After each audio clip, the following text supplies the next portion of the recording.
Welcome to a story that begins with a blinding flash and echoes for generations. On the 6th of August, 1945, at 8:15 a.m., the city of Hiroshima disappeared beneath a single bomb.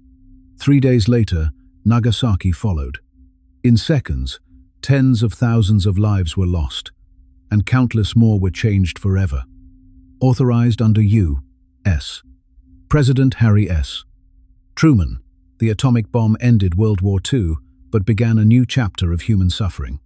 Survivors, known as hibakusha, lived with burns that never healed, illnesses that arrived years later, and memories that refused to fade.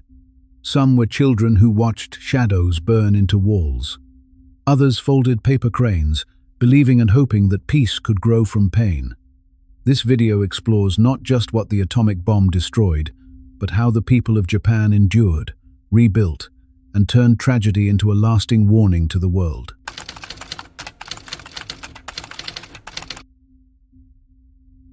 By the summer of 1945, the Pacific Ocean had become a graveyard of ships and men, its vast blue expanse scarred by nearly 4 years of the most brutal warfare humanity had ever witnessed. The Empire of Japan, which had once seemed invincible as its forces swept across Asia and the Pacific, now faced an enemy that had learned to fight with terrifying efficiency and possessed industrial might that dwarfed anything Tokyo could muster. American bombers flew virtually unopposed over Japanese cities, reducing them to ashes one by one. Yet Japan refused to surrender, and this refusal would lead to a decision that would change the nature of warfare forever and sear 2 Japanese cities into humanity's collective memory. The final stage of World War II in the Pacific had become a grinding campaign of island hopping, each battle more costly than the last. The capture of Iwo Jima in February and March of 1945 had cost nearly 7,000 American lives and over 20,000 wounded, all for an island of barely 8 square miles. The battle for Okinawa, which began on the 1st of April 1945, proved even more devastating. By the time the island was secured in late June, more than 12,000 Americans had died, along with over 100,000 Japanese soldiers, and tragically, an estimated 100,000 Okinawan civilians caught in the crossfire. Japanese tactics had evolved into something that horrified American commanders. Kamikaze pilots deliberately crashed their aircraft into American ships, sinking dozens of vessels and killing thousands of sailors.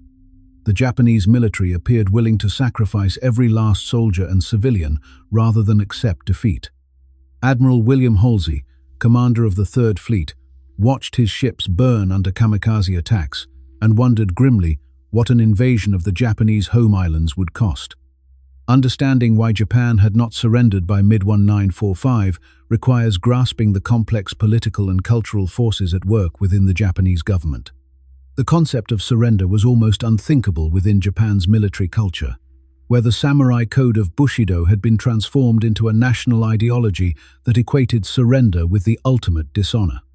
Japanese soldiers had been taught that capture was worse than death, and this belief extended to the civilian population, who were being prepared to resist invasion with sharpened bamboo spears if necessary. The government itself was divided between those who recognized that defeat was inevitable and those who insisted on fighting to the bitter end. Foreign Minister Shigenori Togo and others quietly sought ways to end the war, but they were countered by military leaders like War Minister Korechika Anami, who spoke of fighting until 100 million Japanese had died gloriously for the emperor.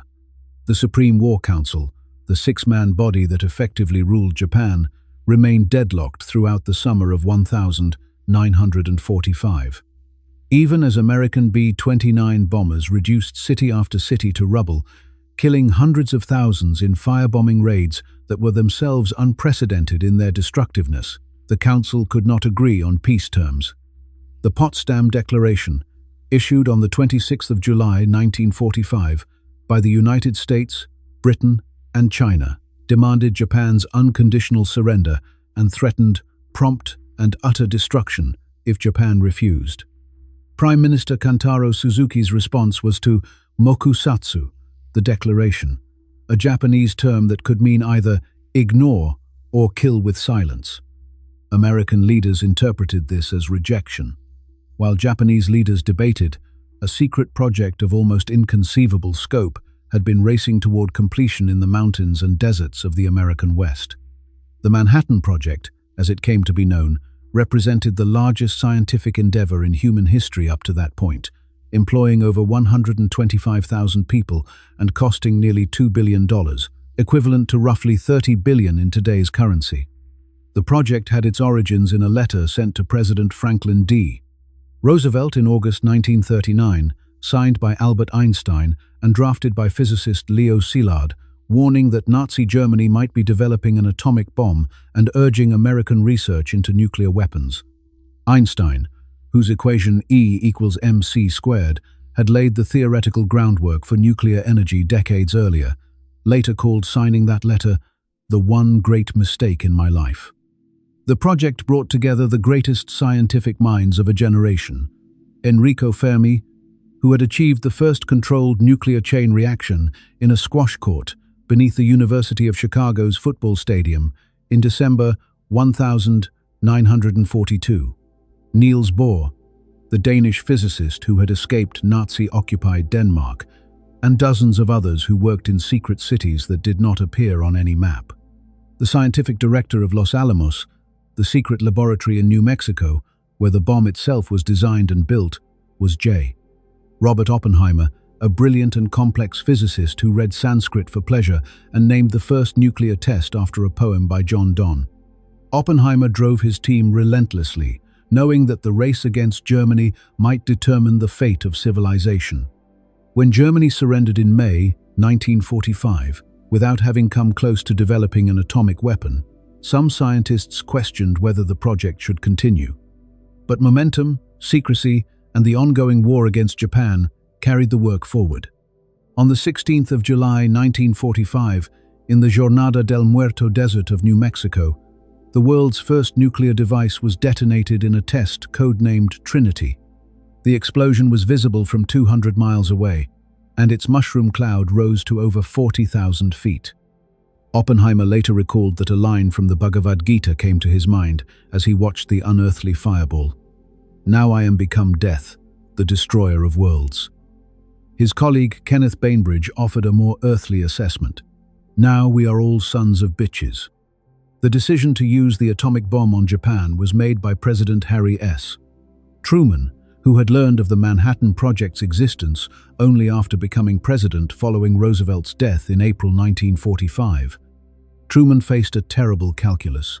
American military planners estimated that an invasion of Japan, scheduled to begin in November 1945 with Operation Downfall, could cost between 250,000 and 1 million American casualties, with Japanese military and civilian deaths potentially reaching into the millions. The battles for Iwo Jima and Okinawa had demonstrated Japanese willingness to fight to the death, and intelligence reports indicated that Japan was mobilizing its entire population for resistance. Secretary of War Henry Stimson presented Truman with the option of the atomic bomb as a way to shock Japan into surrender without invasion. Not all advisors agreed. General Dwight D. Eisenhower later claimed he had expressed reservations, and several atomic scientists, led by Leo Szilard, petitioned Truman not to use the weapon against civilians without warning. But the momentum toward use was powerful. Truman later wrote in his memoirs that he regarded the bomb as a military weapon and never had any doubt it should be used.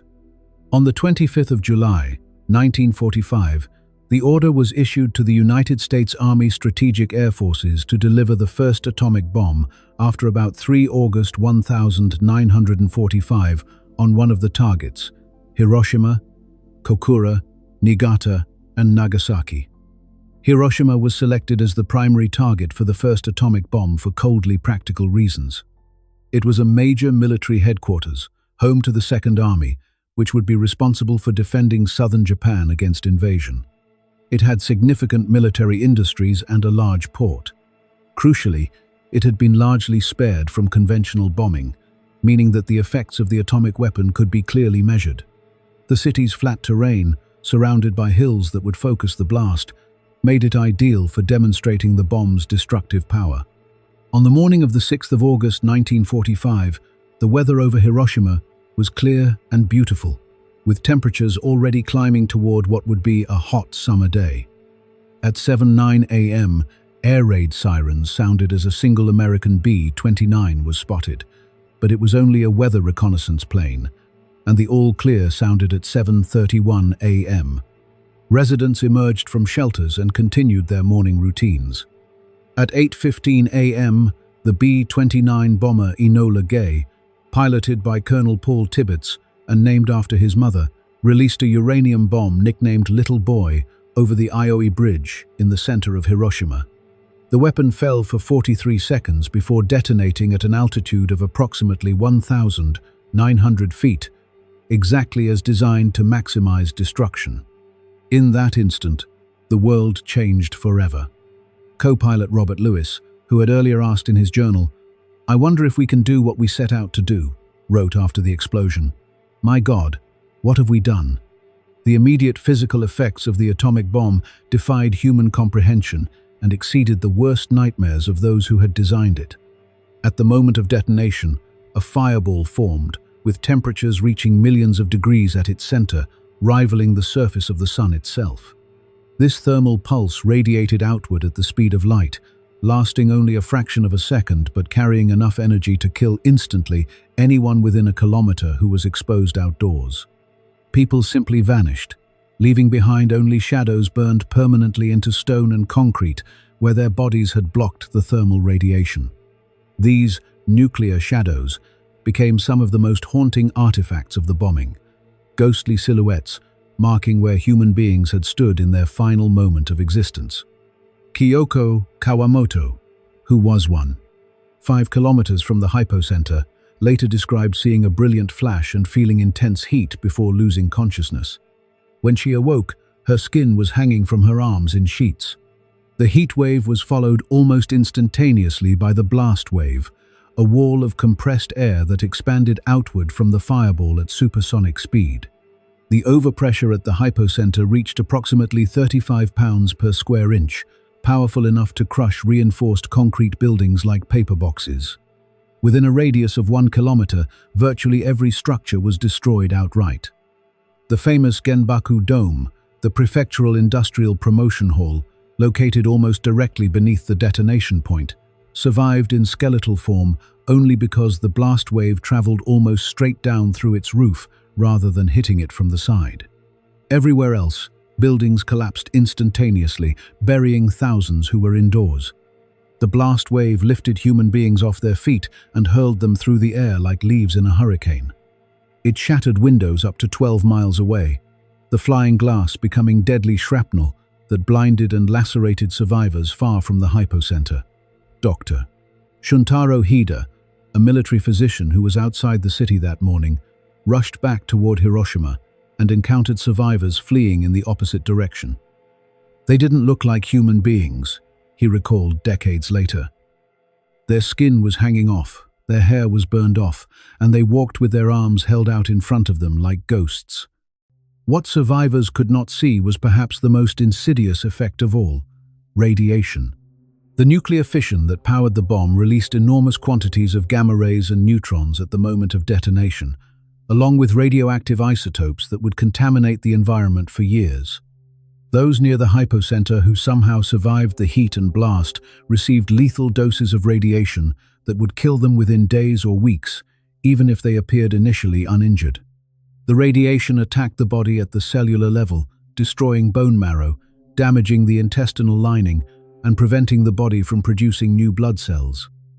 Within hours of the bombing, survivors began experiencing symptoms that no one could explain: nausea, vomiting, diarrhea, and an overwhelming fatigue.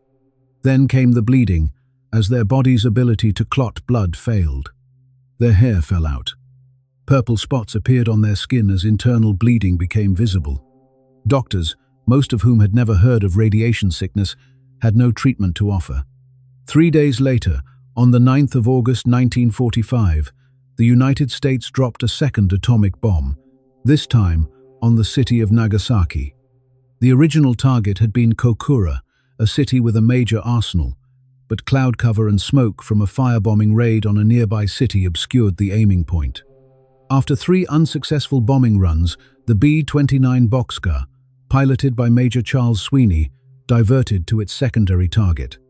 Nagasaki was a beautiful port city with a complicated history, home to Japan's earliest and most enduring community of Christians, converted by Portuguese missionaries in the 16th century.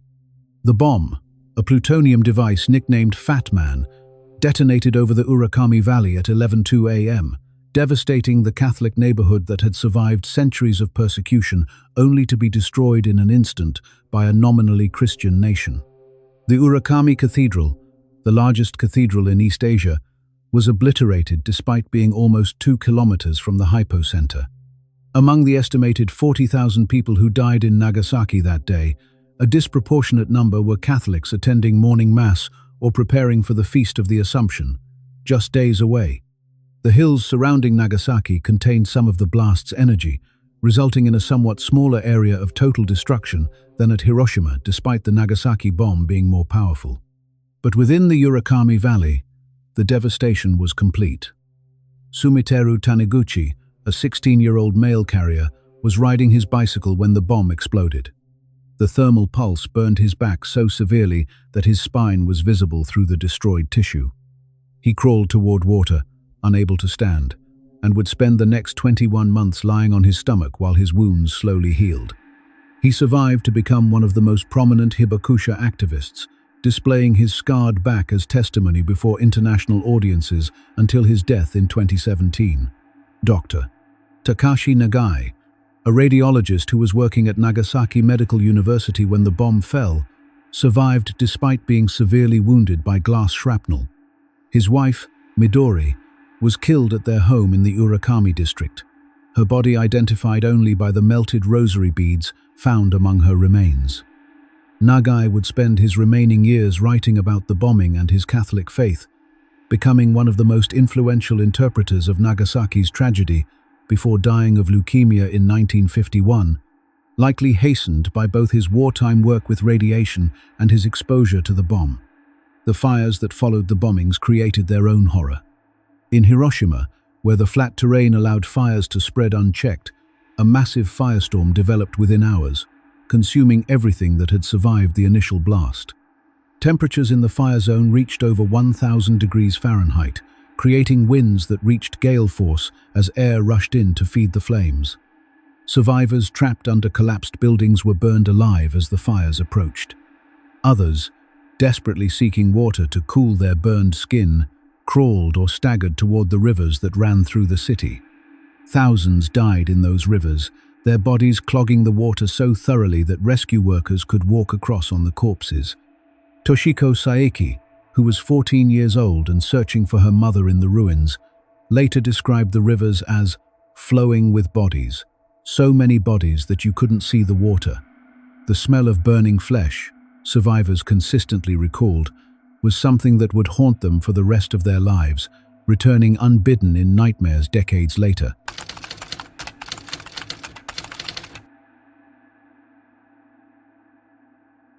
At 8:15 a.m. on the 6th of August 1945, Hiroshima existed as a living city of approximately 350,000 souls going about their Monday morning routines.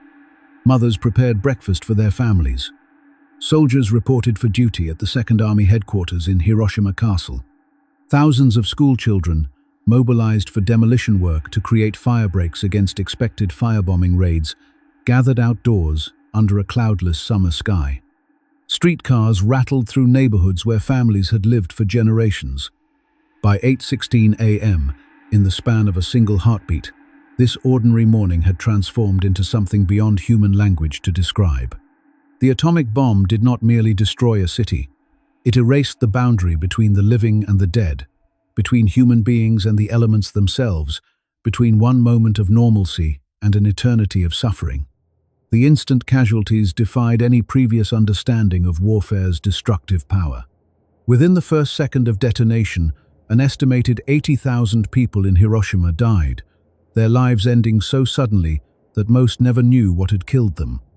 At ground zero and in the immediate vicinity, human beings simply ceased to exist.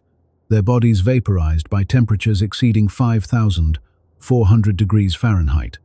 Shigeko Sasamori, who was 13 years old and standing outdoors approximately 1 mile from the hypocenter, later described seeing a brilliant flash, like 1,000 suns before losing consciousness.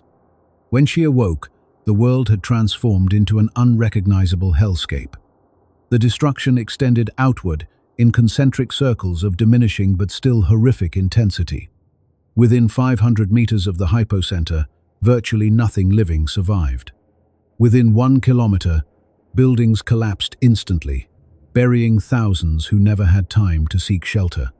The Shima Hospital, a private clinic located almost directly beneath the bomb's detonation point, was obliterated so completely that only a portion of its foundation remained. Dr. Kaoru Shima and all his patients and staff vanished in an instant, their existence erased except for the hospital's name, which would forever mark the location as Shima Hospital Epicenter. Across the city, scenes of mass death unfolded simultaneously. Soldiers at morning roll call incinerated where they stood, factory workers killed at their machines, families annihilated in their homes before they could react. Kinue Tomoyasu was at home when the bomb exploded, and her daughter Yachan, just 13 years old, was among the students working outdoors. Kinue searched desperately through the ruins for days before finding her daughter in a makeshift relief station. Yachan's burns were so severe that her face was unrecognizable, but she whispered, "Mother," before dying in Kinue's arms. This scene, a parent finding their dying child in the chaos, repeated itself thousands of times across Hiroshima in the hours and days that followed. The destruction in Nagasaki 3 days later followed a similar pattern of instantaneous mass death, though the city's hilly terrain concentrated the devastation in the Urakami Valley rather than spreading it evenly across a flat plain. An estimated 40,000 people died immediately in Nagasaki, with many more succumbing to injuries and radiation in the following weeks. The Mitsubishi Steel and Arms Works, the bomb's intended target, was largely destroyed, but so too were schools, hospitals, temples, and the homes of thousands of families who had no connection to war production. Sachiko Yamaguchi was 11 years old and at school when the bomb exploded, her classroom collapsing around her. She crawled from the rubble to find her classmates dead, their bodies twisted among the broken desks and fallen ceiling beams. The Chinsei Middle School, located 500 meters from the hypocenter, lost virtually its entire student body. Only a handful of students who happened to be absent or in protected areas survived to tell what had happened. The randomness of survival became one of the bombing's cruelest aspects. A person standing behind a concrete wall might live while someone inches away in direct exposure died instantly. This capriciousness haunted survivors, many of whom spent the rest of their lives wondering why they had been spared when so many others perished. The survivors who emerged from the initial devastation faced injuries unlike anything in medical history.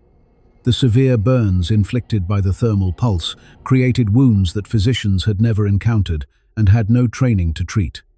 Keloid scars, raised and disfiguring, would mark survivors for life, visible testimony to what they had endured.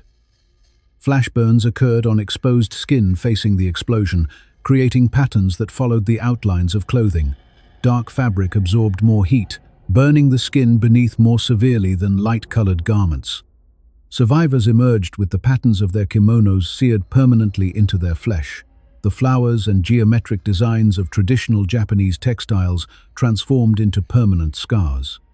Yoshitaka Kawamoto, a 13-year-old student, suffered burns so severe on his face and hands that he required years of reconstructive surgery. His ears had melted, fused to the sides of his head.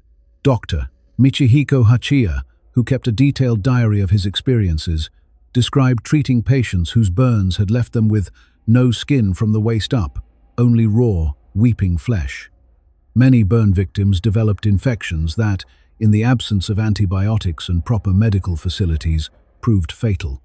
Others survived their burns only to face the slow death of radiation poisoning in the weeks that followed. Radiation sickness emerged as the most mysterious and terrifying consequence of the bombings, a killer that struck invisibly and according to a timeline no one understood. In the days following the explosions, Survivors who had appeared uninjured began showing symptoms that baffled the physicians, attempting to treat them. Nausea and vomiting came first, often within hours of exposure. Then came diarrhea, weakness, and a fever that would not break. Dr. Terufumi Sasaki, one of only 6 uninjured physicians at Hiroshima's Red Cross Hospital, worked for 3 consecutive days without sleep, treating patients with conditions he had never seen described in any medical textbook. The hospital, designed for 600 patients, was overwhelmed by more than 10,000 injured survivors in the first days after the bombing. Sasaki watched helplessly as patients who seemed to be recovering suddenly collapsed and died. Their hair fell out in clumps, sometimes overnight, leaving pillowcases covered in black strands. Purple spots appeared on their skin, evidence of internal bleeding as their bone marrow failed to produce the platelets necessary for blood clotting. Their gums bled uncontrollably. Their white blood cell counts plummeted, leaving them vulnerable to infections that healthy bodies would easily resist. Doctors called this mysterious illness Disease X, or atomic bomb disease, before understanding that radiation was destroying their patients from within, attacking the rapidly dividing cells of bone marrow, intestinal lining, and hair follicles. Eizo Nomura, who had survived in a basement just 170 meters from the Hiroshima hypocenter, emerged with no visible injuries but developed severe radiation sickness within days. He lost his hair, suffered from uncontrollable bleeding, and was too weak to stand. Against all medical expectations, he survived, but his brush with radiation's invisible death haunted him for decades.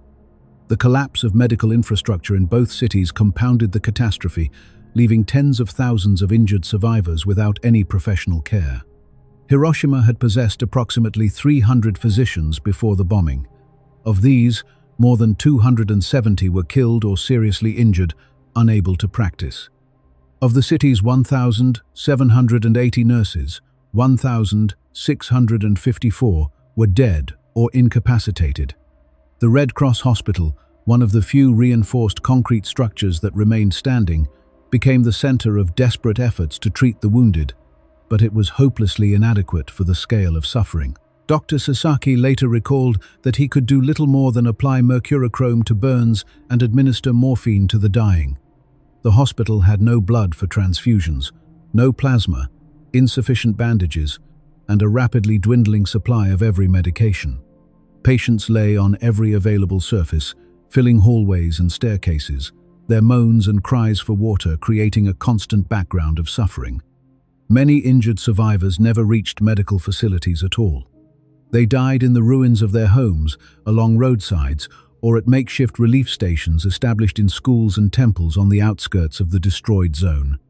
In Nagasaki, the destruction of Nagasaki Medical College killed many of the city's most skilled physicians and destroyed one of the few facilities equipped to handle mass casualties. Dr. Takashi Nagai, a radiology professor who survived despite being severely wounded by flying glass, attempted to organize medical care even as he bled from a severed artery in his temple.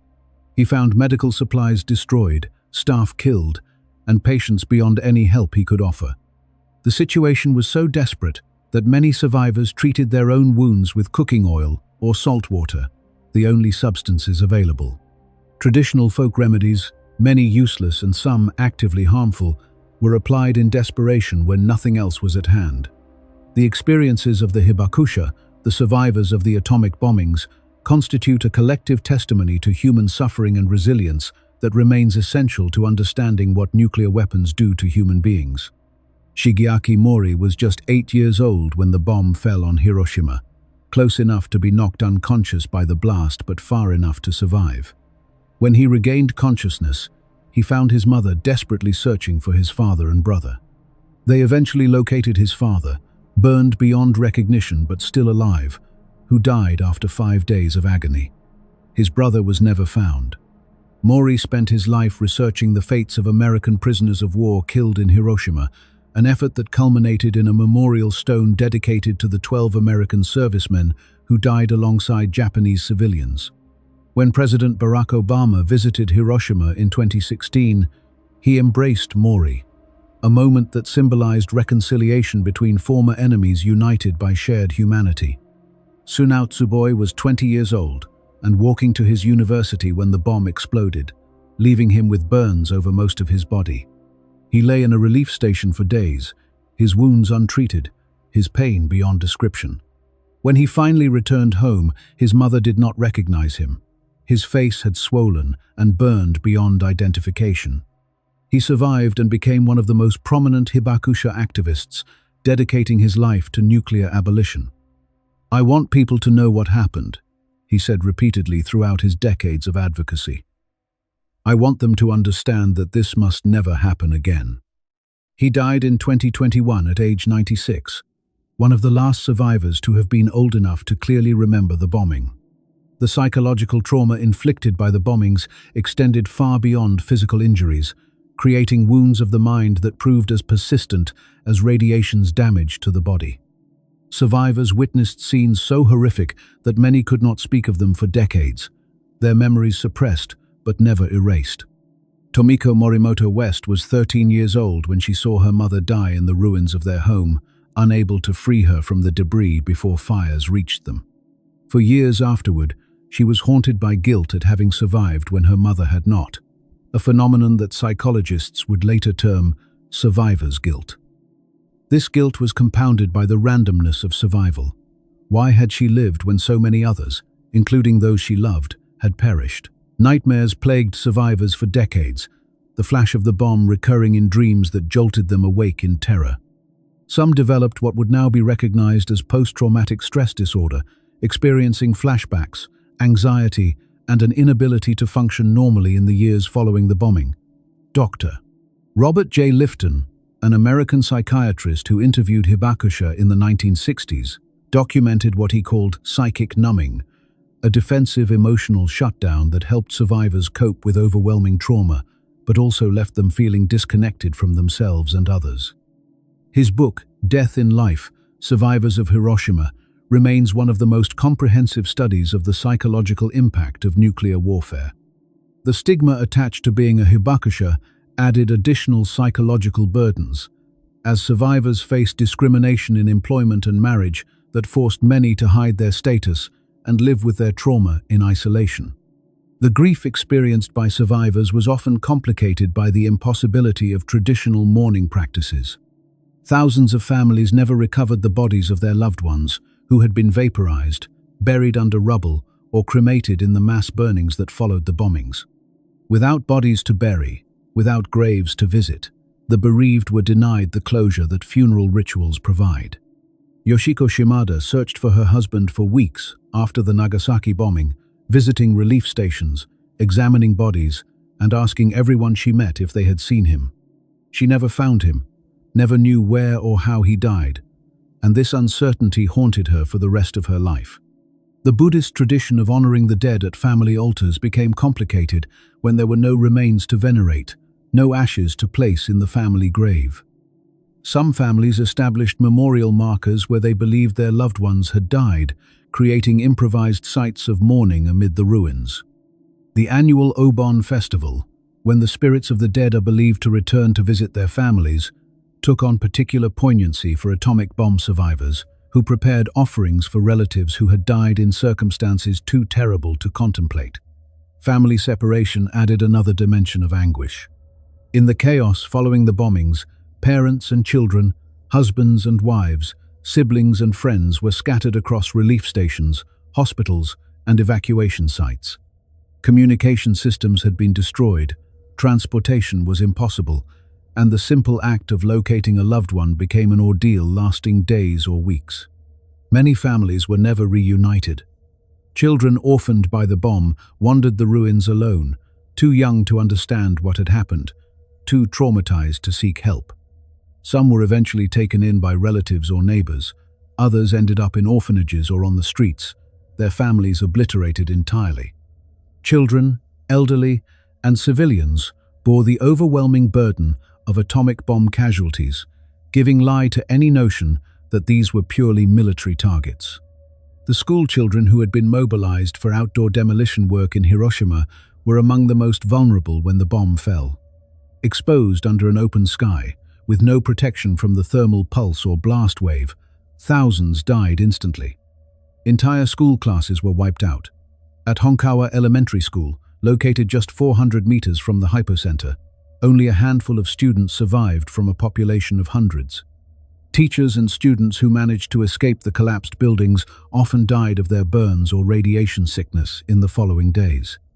The Hiroshima City Girls High School lost approximately 700 students, almost its entire enrollment, most of them first-year students who had been working outdoors. Each of these deaths represented not just a life lost, but a future erased. Children who would never grow up, never marry, never have children of their own, never contribute their potential gifts to the world. Sadako Sasaki, who would become the most famous symbol of the bombing's cruelty to children, was just 2 years old when the bomb fell and initially appeared to have escaped unharmed. Her leukemia diagnosis at age 11, her hopeful folding of paper cranes in her hospital room, and her death at age 12 encapsulated the particular tragedy of children struck down by an event they were too young to understand. Elderly survivors faced their own agonies, often too frail to escape collapsed buildings, too weak to travel to relief stations, too dependent on family members who had themselves been killed or injured. Traditional Japanese society venerated the elderly, and the sight of aged grandparents dying alone in the ruins represented a profound violation of cultural values. Civilians with no connection to the military or war industry comprised the vast majority of casualties. Housewives preparing breakfast, merchants opening their shops, infants sleeping in their cradles. The bomb made no distinction between combatant and non-combatant, between those who supported the war and those who simply wanted it to end. The scale of human suffering in the days following the bombings tested the limits of survivor testimonies to convey. Journalist John Hersey, whose book Hiroshima introduced American readers to the experiences of 6 survivors, described scenes that seemed to belong to religious visions of hell rather than to 20th century reality. Survivors wandered through landscapes of corpses, many burned beyond recognition, others appearing almost peaceful as if asleep. Processions of the injured walked with their arms extended before them, skin hanging in sheets from their arms, a posture adopted to prevent burned surfaces from touching each other. The rivers of Hiroshima, which had given the city its name and sustained its life for centuries, became rivers of death as thousands of burned and dying survivors crawled toward the water, desperate for relief from their agony. Father Wilhelm Kleinsorge, a German Jesuit who survived the Hiroshima bombing, waded through these rivers carrying water to the dying, hearing confessions, and administering last rites to Catholics and non-Catholics alike.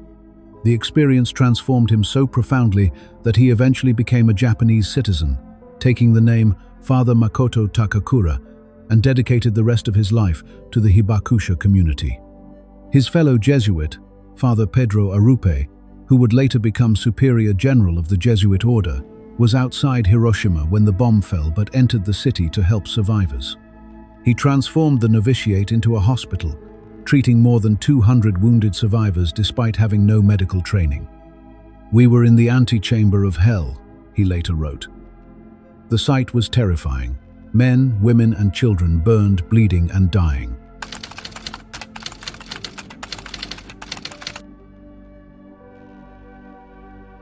The mushroom clouds that rose over Hiroshima and Nagasaki in August 1945 dissipated within hours, but their shadows have stretched across decades, touching generations who were not yet born when the bombs fell.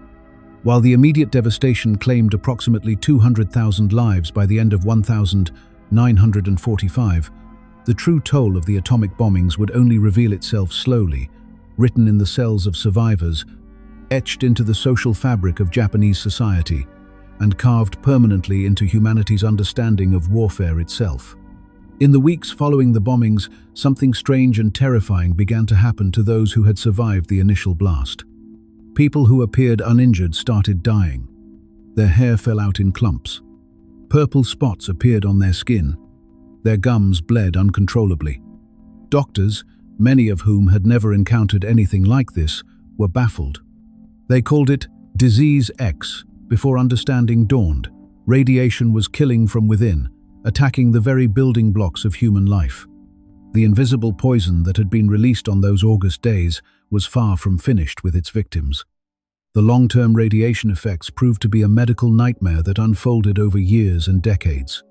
The Radiation Effects Research Foundation, established jointly by Japan and the United States in 1947 under its original name, the Atomic Bomb Casualty Commission, began tracking survivors in what would become one of the longest-running epidemiological studies in history. Their findings painted a grim picture. Leukemia rates among survivors spiked dramatically, appearing as early as 2 years after the bombings and peaking around 6 to 8 years later. Dr. Takuso Yamawaki, a physician who treated countless survivors, later recalled, "We watched helplessly as patients who thought they had escaped death came back to us years later with cancers we had never seen in such numbers before." Beyond leukemia, solid cancers began appearing with increased frequency among the hibakusha, the Japanese term meaning explosion-affected people. Thyroid cancer, breast cancer, lung cancer, and stomach cancer all showed elevated rates, with the risk directly correlated to how close survivors had been to the hypocenter. Children who had been exposed proved particularly vulnerable, their developing bodies more susceptible to radiation's cellular disruption. A girl named Sadako Sasaki, who was just 2 years old when the bomb fell on Hiroshima, developed leukemia at age 11. Her story of folding paper cranes in the hospital, hoping to reach 1,000 and be granted a wish for health, became one of the most poignant symbols of the atomic bomb's cruelty. She died in 1955, having completed only 644 cranes, though her classmates finished the rest, and her legacy sparked a global children's peace movement. The question of genetic damage haunted survivors in a different way, one that touched the most intimate aspects of their lives. Early fears that radiation exposure would cause widespread birth defects and genetic mutations in the children of hibakusha created a social stigma that proved as damaging as any physical ailment. While subsequent research by the Radiation Effects Research Foundation found no statistically significant increase in genetic abnormalities among children of survivors, this scientific reality came too late to prevent decades of discrimination. Survivors found themselves unmarriageable, as families feared that radiation exposure might taint bloodlines for generations. Marriage investigators, common in Japan at the time, would inquire about potential spouses' whereabouts in August 1945, and an answer placing someone in Hiroshima or Nagasaki could end marriage prospects entirely. This discrimination against hibakusha represented one of the cruelest ironies of the atomic aftermath. Survivors who had already endured unimaginable horror found themselves treated as something contaminated, something to be avoided. Many hid their status, moving to new cities and fabricating histories to escape the stigma.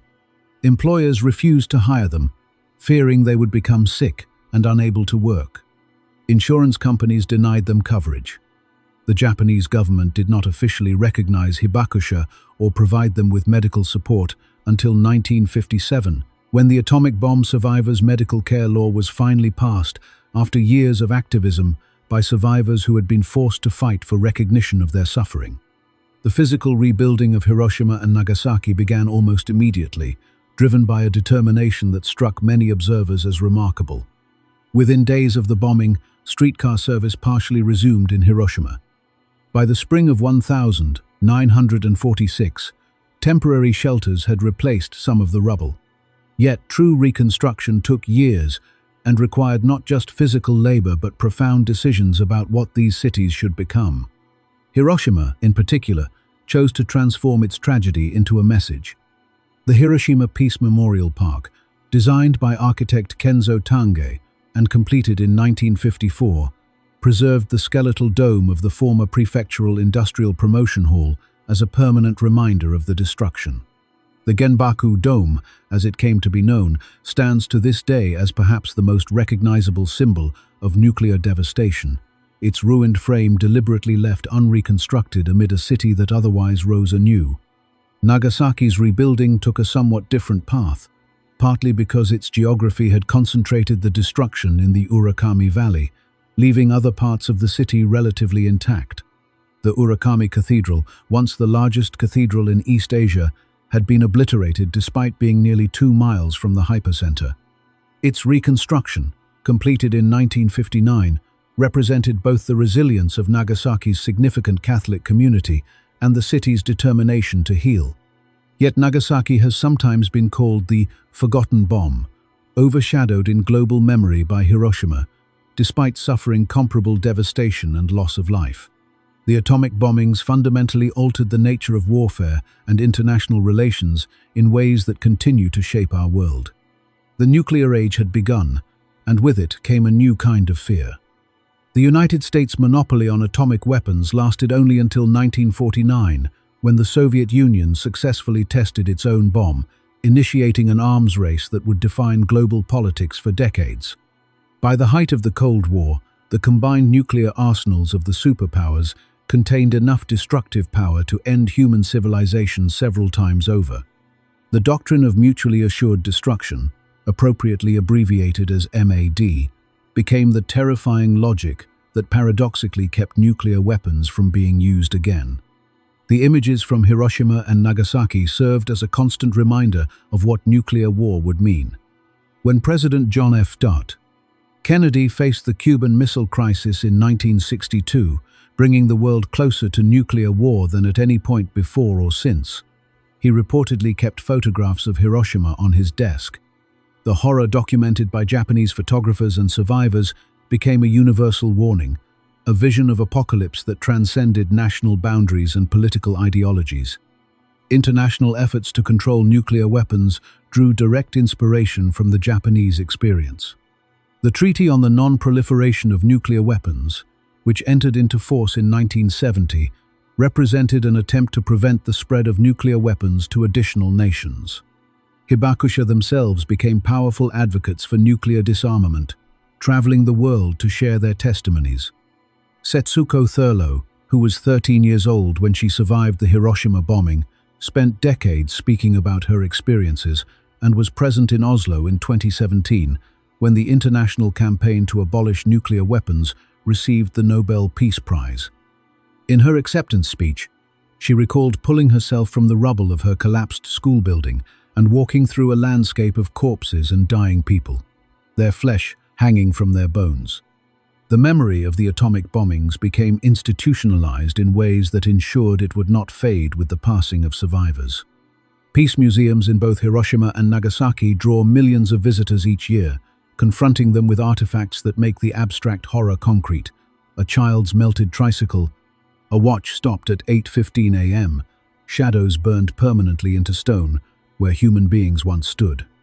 August 6th became a day of annual commemoration in Hiroshima, with ceremonies broadcast nationally and internationally, bells rung at the precise moment of detonation, and paper lanterns floated down the rivers that once ran black with ash and bodies. Japan's post-war identity became inextricably linked to the atomic experience, shaping everything from its pacifist constitution to its complex relationship with nuclear technology. Article 9 of the Japanese Constitution, imposed during American occupation but embraced by many Japanese citizens, renounced war and prohibited the maintenance of military forces for offensive purposes. Japan became the only nation to have experienced nuclear attack in wartime, and this unique status conferred both moral authority in disarmament discussions and a particular kind of collective trauma that influenced generations of artists, writers, and filmmakers. From Akira Kurosawa's nightmarish visions in Dreams to the monster Godzilla, awakened and empowered by nuclear testing, Japanese popular culture processed the atomic experience in ways both explicit and metaphorical. In August 1945, in Hiroshima and Nagasaki, time didn't just stop, it burned itself into memory. The bomb didn't end its impact when the mushroom cloud faded. It lived on in scarred cities, silent illnesses, folded paper cranes, and generations who learned to survive the unthinkable. As one voice of the nuclear age warned us, "I know not with what weapons World War III will be fought, but World War IV will be fought with sticks and stones." Albert Einstein. This is not only Japan's story, it's a human one, and it's a reminder that the future is still ours to choose. Goodbye and thank you for remembering.